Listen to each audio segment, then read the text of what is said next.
Welcome back to the Portable Gamer. Welcome back to F1 2017, and welcome to Monaco. So, let's get rid of this. And oh man, I don't even know what to tell you. Let's just watch a little bit of the race, and I don't even know if I'm going to let it go the full length because it's. I mean, I finished. Oh, I finished. So, this is my bogey track. It really is. I've always struggled with it. I don't know what it is about it. Well, I know what it is about it. What it is I tend to go a little bit wide. A lot. And sneaky. I tend to go a little bit wide. And in Monaco, there is no place to go wide. If you go wide, you're taking damage to the front wing, and then everything just kind of gradually falls apart on you. It's also it's weird for me. I mean, I'm used to endurance racing, sports car racing, where it's a little bit more spread out and it's a little bit more strategic. Which is not to say that Formula One is not strategic. It is extremely strategic, but it's a different kind of strategy. Slowing down. What's going on? There we go. So, here's what happened. I did the practice programs, and I actually finished them, which was amazing to me because, like I said, I struggle with this track. Even when I'm by myself, I struggle on this track. But I got the practice programs done, and I got, like, there's what, 5 of them? I got, like, 4 purples and a green, and the green that I got was on the first one, the acclimatization laps, where you have to, like, drive through the color bars. But the other ones, the tire testing, fuel economy, race strategy, and qualifying pace, I got purple on all of them. Super pleased about that. Q1, I was like 4th or 5th or something. Q2, I was 1st, which was super important to me. I needed to be out front because there's so few places to pass in Monaco, and my thoughts were, if I can get out front, not only does that spare me from having to pass people, which I'm really not good at in Monaco, but it also means people have to pass me, which is hard for the AI, just like it's hard for me. Q2, I was on the pole, and I was ecstatic because I was like, it was a quarter of a second. I mean, I was easily on the pole, and I was confident that I could repeat that in Q3. Oh, I also took... No, I did not take. I put engine parts on, but I didn't take any engine parts. I debated taking an engine. Scuff. I debated taking an engine because I figured I was going to be P20 on the start, but I did not because things were going well, right? Q3, it rained, and I ended up 7th, right? So after Q3, I went back to the laptop, and I went back to my agent and everything. And they wanted me to qualify Q10 or above, and I qualified Q7. They wanted me to qualify P10 or above, and I qualified P7. So everything was awesome there, and my reputation, and I'm good on my rival, and everything is just super cool. Good stuff there. Go to start the race, and I'm P20. I don't know if I bumped somebody in qualifying, and I got a penalty. I don't think it has anything to do with parts or engine or transmission or anything, gearbox. I don't think it does, but it might. But regardless, I started in P20, and I was like devastated because that was like my only chance to do well in this race was to start up front, and P20 is not where I wanted to start. So I ended up I did make some passes, and we'll stick around. We don't need to do the whole thing because it gets really grim after a while. But I hang, you know. I think I even make a green flag pass on Hulkenberg. I believe that's Hulkenberg in front of me. Take a look when they come past. Yeah, it's one of the Renaults, so it's got to be Hulkenberg because that's who I pass. Oh, and then is that Alonso in the McLaren? Next one up. But yeah, I mean, I feel like I'm doing it. You know, I feel like I'm hanging in there. And then what happens is lapse in concentration, bump the front wing, lose the downforce, like right there, I think I just bumped him. Bump the front wing, lose the downforce, understeer, go wide, break the wing completely, and I made one pit stop. I did the race on one pit stop, which was the strategy, but it ended up being 12 seconds they were working on the car instead of 2 seconds because they had to put a wing on. Yeah, is that my move on Hulkenberg? Hulkenberg. Yeah, it is. That's like, it wasn't pretty, and Nouvelle Chicane passes never are. But, I made a green flag pass. So I wasn't completely outclassed. But it falls apart like it always does. I go wide, I damage the car, understeer, damage the car more, long pit stop, the end. But I have to say I enjoyed the track more than I ever have. I feel like I was actually racing on the track rather than just like flailing around and trying to survive. I feel like I was, let's hop in car a little bit and then we'll wrap it up. That is the driver. This is the camera. Here's the T-bar. Let's go T-bar for a while. I never go T-bar. So, and I think that's got to be Alonso. It may or may not be. It's a McLaren. Whatever. Yeah, but I feel like I got the line. I feel like I got... I feel like I was on the line... Whoa, hey. I feel like I was on the line well enough to be enjoying the race, enjoying the track. So if we go in car, moment please. P15, P16, I believe this is about as high as we get. Because we got a couple right off the start. Oh, my wing is all jacked up. Yeah, my cascade is gone. Let's go back here. Yeah, half my cascade is gone. Oh, Monaco. But I actually had fun this time. I had a really good time. And I'm keeping the race. It's season mode, and that's... You got to take the good with the bad. This past weekend at Austria, the Mercedes had 2 DNFs. Unbelievable. And they started, first and second? Devastating. That's racing, so I want this to be it's career mode, and I want it to be career mode. Oh, there goes Alonso. I want it to be career mode, and that means did I get it back? Yeah, I got it back. And that means I don't just get to win every race, particularly in a Williams, in my first full season. So yeah, I had fun. And this is an amazing game. I can't wait for F1 2018. And, I feel kind of bad because I just discovered F1 2017. I've been into racing games, but not F1. You know this. I say this like every 8.5 minutes. But I just got into this game, and it's about to be replaced. Which is fine, because we'll just jump on the new one, and that'll be, so much the better or whatever. But, yeah, man. I'm digging it the most. Let me see. It's 39 laps. I mean, how much more of this do you need to see? Let's hop in car and see. Give me a lap.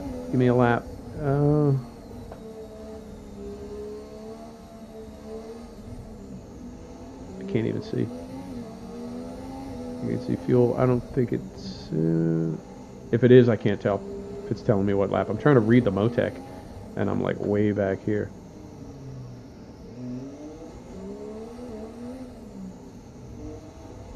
Moment, please. Let's get on some straight without the wheel going in front of it.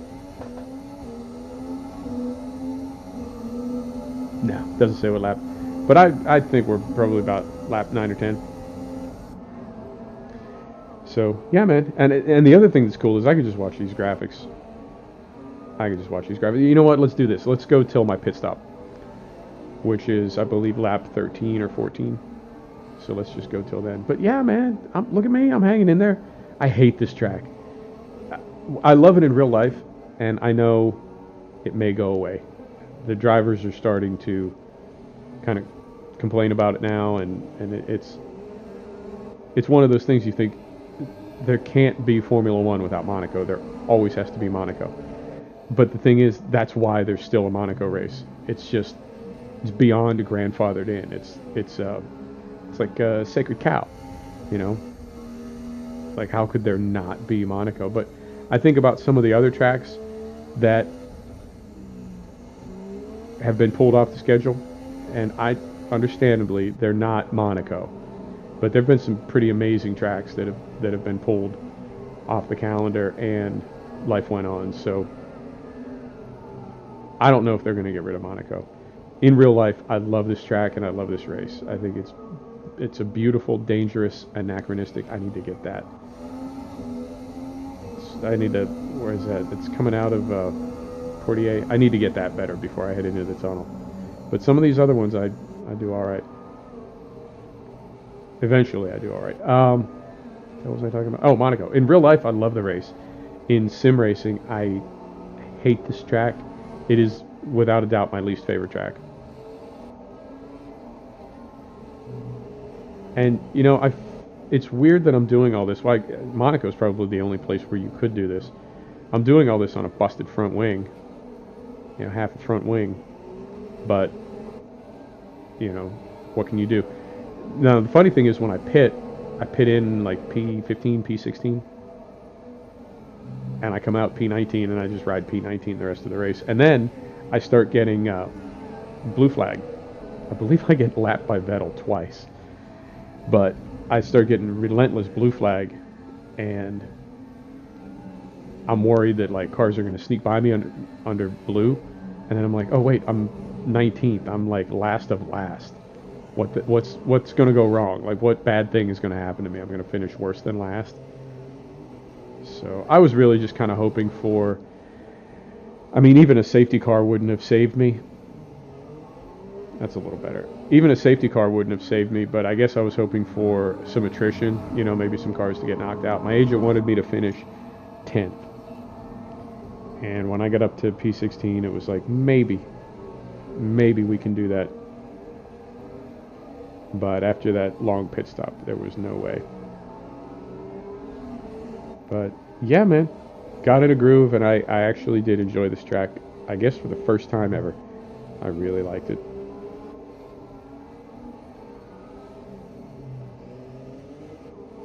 I need to smooth some of these out. Now, I also haven't done a lot of work on the car. We're going to have some goodies next week in Canada, because we've got some development stuff, some R&D stuff cooking, but it wasn't in yet. And I have decided I'm going to stay with the Williams. Well, unless they fire me. I'm going to stay with the Williams permanently. Because the temptation is, it would either be Williams or the Works Mercedes. But I feel like the Works Mercedes is just sandbagging. So I'm sticking with Williams. And you can go 10 seasons. It's not going to matter because F1 2018 will be out. But in that sim, I'm going to start career mode as soon as it's released. And I will be in the Williams, which is a little faster this year. 2018, it's a little faster.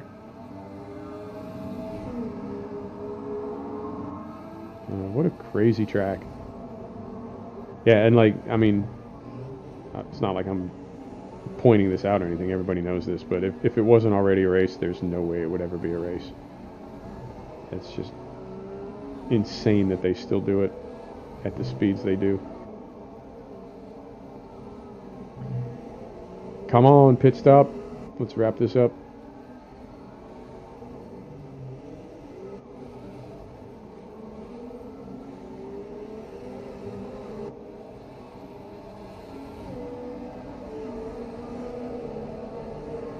Love the guys. I know I've said this before. I love the guys hanging out through the fence with the pit boards. Like, what can you see driving past? I know that they're there now. I try to look. I can't even tell which one is mine. Like, who's that for? I honestly don't know why they do that with the cars being, you know, all the telemetry and everything.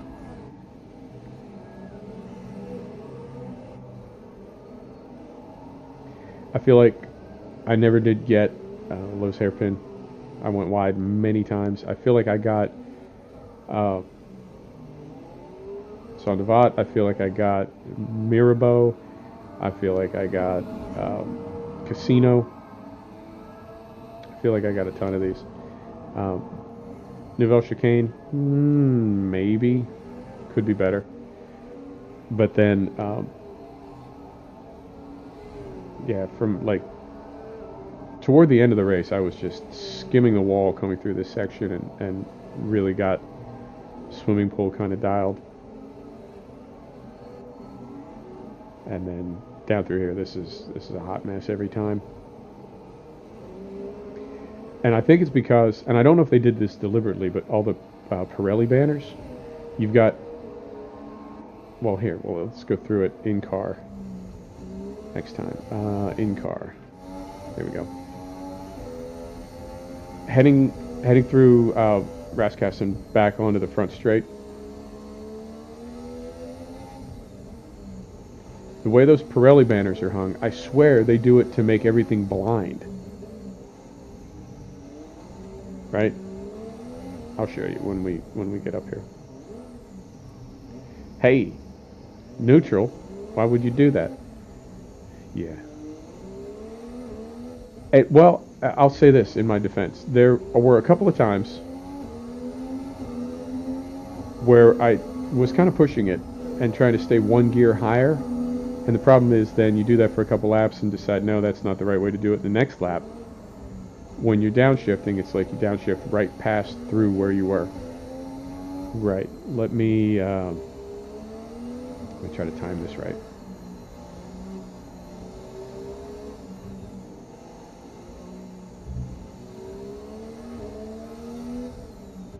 So this one's not terrible. Right? This one, it's kind of off to the side.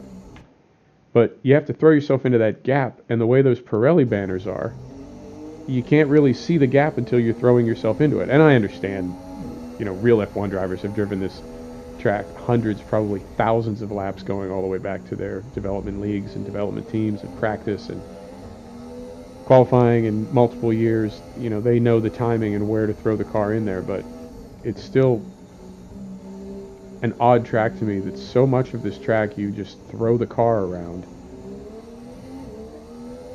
and it just kind of lands where it's supposed to. Everything is blind, and it's got me looking forward to and sort of dreading Baku, because I know that's exactly the same way. Right, this has got to be my pit lap.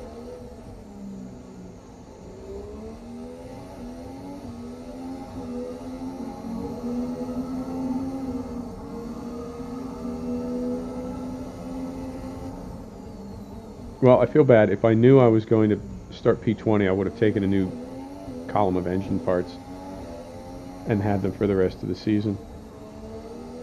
I think it might be because, oh, you know what? What could it be? Maybe. My transmission was sticking and skipping gears in Spain, and it was like 85% worn. You're supposed to make it last 6 races. I think I took a new transmission, new gearbox, and that's what did it. Okay. All right, that makes sense. Fair enough. Fair enough. I thought I had bumped somebody or done something in qualifying, and I couldn't remember seeing a flag for it. Like one of those late Marshall decisions or whatever. You know what's funny for me is I'm watching these laps like, Jesus, this is so mental. And then I think, no, it's not really even a particularly fast lap.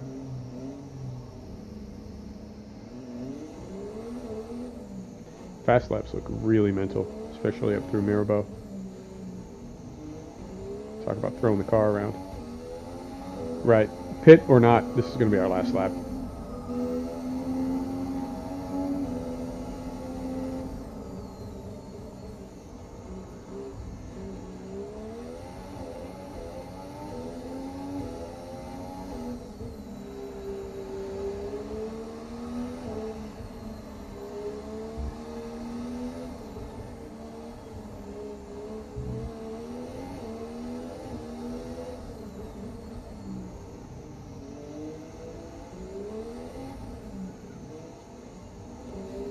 Right.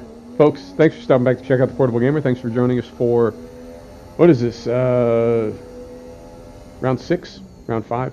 Thanks for joining us for F1 2017 from Monaco. We'll see you next time. Take care now.